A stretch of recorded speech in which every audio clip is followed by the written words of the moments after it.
হুমায়ুন কবির দল, শুভেন্দু অধিকারী, মুখ্যমন্ত্রী ৫ টাকার পালং শাক, তার আবার ক্যাশ মেমো। তারপরে উনি বলছেন আগে আমার কাছে ধর্ম। আর ধর্মই যদি আগে আপনার কাছে হতো তাহলে ২০১৯-এ কেন প্রার্থী হয়েছিলেন বিজেপির হয়ে? বিধানসভার বাইরে শুভেন্দু অধিকারীর মন্তব্যের পাল্টা হুমায়ুন কবিরও হুঙ্কার ছাড়ছেন। হুমায়ুন কি আলাদা দল করবে বলে মনে হয়? আপনি দীর্ঘদিন রাজনীতিতে আছেন, কি মনে হয়? প্রথম কথা, হুমায়ুন কবিরের এই মন্তব্যগুলো আখেরে হিন্দুত্ববাদী ফ্যাসিস্ট শক্তির হাতকে শক্তিশালী করছে। হুমায়ুন তো বলছে, শুভেন্দু বলছে আমাকে তো বলতেই হবে, অন্যরা বলছে না। প্রথম কথা হচ্ছে, হুমায়ুন কবিরের এই মন্তব্যগুলো ২০১৯ সালে মনে ছিল না, যখন উনি বিজেপির প্রার্থী হয়েছিলেন। আজকে ওনার আগে মনে পড়ছে কম আগে, আর দল পরে। আর সেদিনকে ২০১৯-এ মনে পড়েনি যে যেই কমের বোনেদের ইজ্জত লুণ্ঠন করেছিল বিশ্ব হিন্দু পরিষদ, আরএসএসের উন্মত্ত ফ্যানাটিক ধর্মীয় মৌলবাদীরা, যেই বিলকিস বানুর ধর্ষকদের জেল থেকে বের করে এনে মালা পরায় বিজেপি, আরএসএস, বজরং দল, তখন মনে পড়েনি হুমায়ুন কবিরের যে কম আগে? আমার তো মনে হচ্ছে শুভেন্দু অধিকারী, দেখুন, শুভেন্দু অধিকারী চেনা ছকে রাজনীতি করছে। ও হিন্দু মুসলমানের বিভাজনের রাজনীতি করছে, কারণ ও জানে এ রাজ্যের বুকে সংখ্যালঘুরা ওদের বিশ্বাস করে না। এ রাজ্যের বুকে হিন্দুরা অধিকাংশ শুভেন্দুর এই রাজনীতিকে সমর্থন করে না।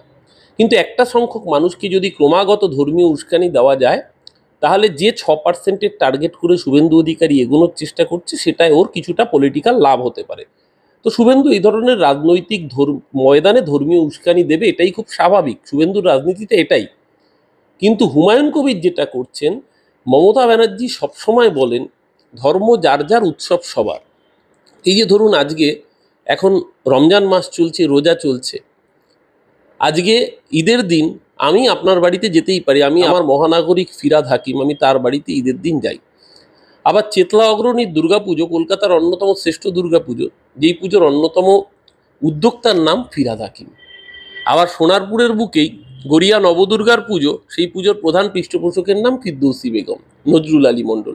এটা ভারতবর্ষ, এটাই বাংলা। এখানে ওই শাখের আওয়াজ আজানের ধ্বনিতে মিশে যায়। যারা এই সম্প্রীতিকে নষ্ট করতে চায়, তারা কখনো বাংলার ভালো চাইতে পারে না। আর শুভেন্দু বলেছে চ্যাংদোলা করে ছুঁড়ে ফেলে দেবে। শুভেন্দু বলেছে, শুভেন্দু ওই আমাকে যদি একটা কুকুর, পাগলা কুকুর এসে রাস্তায় পায়ে কামড় দেয়, আমি কি কুকুরটাকে পাল্টা কামড় দেব? হুমায়ুন কবির যেটা করছেন, ওনার বোঝা উচিত। আমি জানি না বুঝেও বুঝছেন না নাকি ইচ্ছে করেই বুঝছেন না। আমি তো দেখলাম দলও হুমায়ুন কবিরকে সতর্ক করেছে, ভর্ৎসনা করেছে, শোকজ করেছে। তারপরে উনি বলছেন আগে আমার কাছে ধর্ম। আর ধর্মই যদি আগে আপনার কাছে হতো তাহলে ২০১৯-এ কেন প্রার্থী হয়েছিলেন বিজেপির হয়ে? সেই ছবি ভাইরাল হচ্ছে, তখন মনে হয়নি যে ধর্ম আপনার কাছে আগে?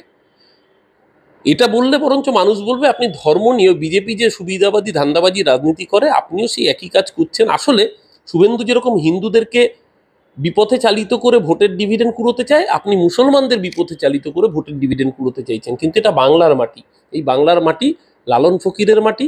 এই বাংলার মাটি গতকাল দোল পূর্ণিমা গিয়েছিল শ্রী চৈতন্যদেবের পদধূলিতে ধন্য মাটি। এই মাটি প্রেমের মাটি, এই মাটি ঠাকুর রামকৃষ্ণের। এই মাটি এত সহজে দাঙ্গাবাজদের হবে না। গতকাল দেখা গেল বাংলাতে একেবারে একই সঙ্গে জুম্মার নামাজ, অন্য দিক থেকে হোলি উৎসব, কোনো ঝামেলা নেই, শান্তি। না, বাংলাতে ঝামেলা নেই।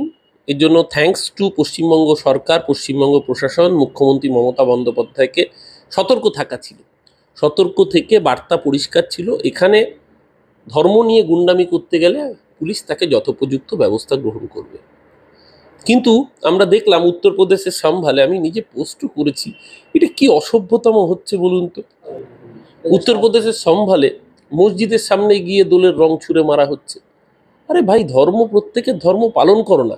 তোদের যদি মসজিদের সামনে গিয়ে জয় শ্রীরাম ধ্বনি দিতে হয় বা দোল খেলতে হয়, তাহলে রাম মন্দিরটা বানিয়েছিলি কেন? জয় শ্রীরাম স্লোগান দেওয়ার জন্য বাবরি মসজিদ থাক, তোর সামনে গিয়ে আরো জোরে জোরে স্লোগান দিতিস। এই ধর্মীয় উন্মাদের জল্লাদ মঞ্চ আমার দেশ হতে পারে না। আপনার দীর্ঘ রাজনৈতিক অভিজ্ঞতা কি বলছে, হুমায়ুন কবির যদি নতুন করে দল করে বা এরকম কিছু করলে কি সফলতা পাবে? বাংলার মানুষ কি মেনে নেবে? বাজারে এখন না, এই দেখবেন শাকসবজি তো একটু সস্তা রয়েছে সাম্প্রতিককালে। এখন পালং শাক কিনতে গেলে বাজারে ৫ টাকায় আটি পাওয়া যায়। ৫ টাকার পালং শাক কিনলে দোকানদারকে যদি বলেন ক্যাশ মেমো দিন, দোকানদার আপনাকে বাটখারা নিয়ে তাড়া করবে। হুমায়ুন কবির দল, শুভেন্দু অধিকারী, মুখ্যমন্ত্রী, ৫ টাকার পালং শাক, তার আবার ক্যাশ মেমো। পায়জামার যেরকম বুক পকেট হয় না, এই প্রশ্নেরও কোনো উত্তর হয় না।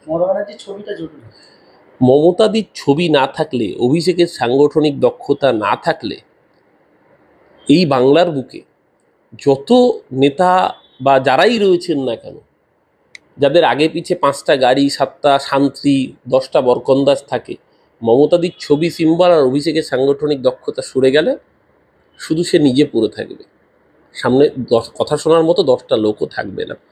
সবাই মমতাদির আলোয় আলোকিত। এটা ভুলে গেলে চলবে না যে দলটার নাম তৃণমূল কংগ্রেস। দলটা শুরু হয় মমতা বন্দ্যোপাধ্যায়, দলটা শেষ হয় মমতা বন্দ্যোপাধ্যায়, এবং মমতাদির পরে তার সুযোগ্য উত্তরসূরির নাম অভিষেক বন্দ্যোপাধ্যায়।